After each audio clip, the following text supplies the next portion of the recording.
6 years of swallowed pride and stale office coffee can do strange things to a person. I had spent over half a decade playing the role of the dutiful, quiet son-in-law while enduring the casual cruelty of a man who believed his wealth made him a king. But all it took to dismantle that entire empire was a single frantic phone call on a rainy Friday morning. I was not caught off guard by his anger.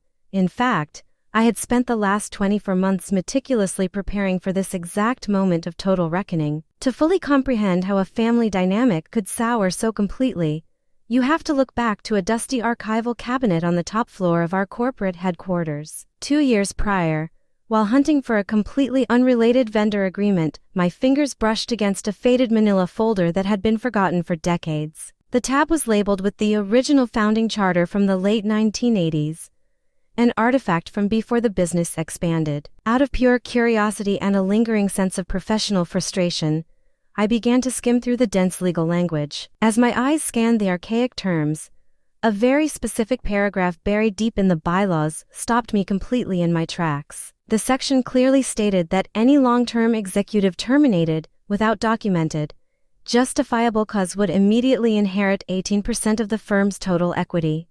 My father-in-law, Arthur, had inherited the entire operation from his own father and had famously never read a single page of his own corporate structure.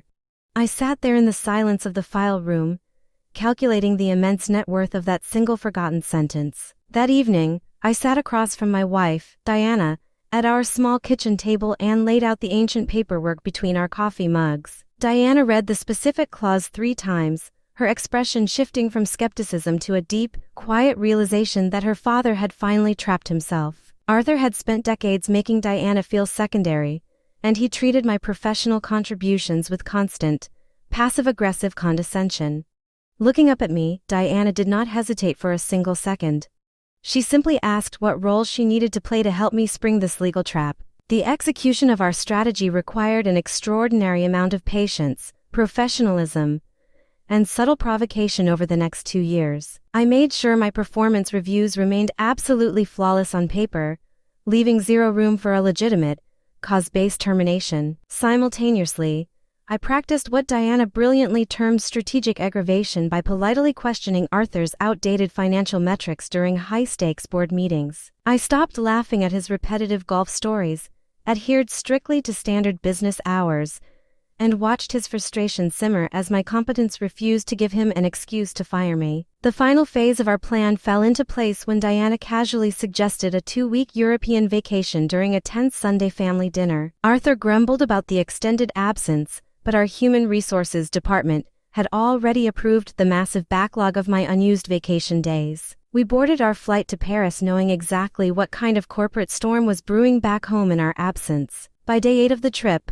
as we looked out over the city from our hotel balcony, my phone began to vibrate violently with Arthur's name on the screen. When I answered, Arthur's booming voice immediately filled the line, filled with the unchecked fury of a man who realized he was losing control. He screamed about pushed client deadlines, called my work ethic lazy, and delivered the ultimate ultimatum: return to the office by Monday or consider myself permanently terminated. Instead of apologizing or pleading for my position, I simply let out a genuine, relaxed laugh that had been building up for 6 long years. I told him to have a wonderful weekend, hung up the phone mid-sentence, and turned to Diana with a triumphant smile. We returned home to Georgia the following week, enveloped in a thick, dramatic silence that always precedes a major corporate shift. On Monday morning, I dressed in my sharpest charcoal suit, rode the elevator to the executive suite, and walked directly into the scheduled morning meeting. The entire conference room fell absolutely silent as I pulled out a chair and poured myself a cup of coffee. Arthur stared at me from the head of the table, his face turning a deep crimson as he prepared to publicly humiliate me. Before he could speak, I calmly slid a certified copy of the original founding charter across the polished mahogany table directly toward the corporate legal counsel. Arthur sneered, loudly demanding to know why a terminated employee was wasting everyone's valuable time on a Monday morning. The attorney adjusted his glasses, read the highlighted clause regarding undocumented termination equity, and visibly paled as he looked up at his boss. I politely explained to the room that my sudden termination without cause had just triggered an automatic 18% transfer of company shares. The transition of power was immediate, sweeping, and entirely undeniable as the board members quickly realized the shift in corporate weight. Within 2 months, Diana and I utilized our new equity stake to reshape the entire culture of the organization from the top down.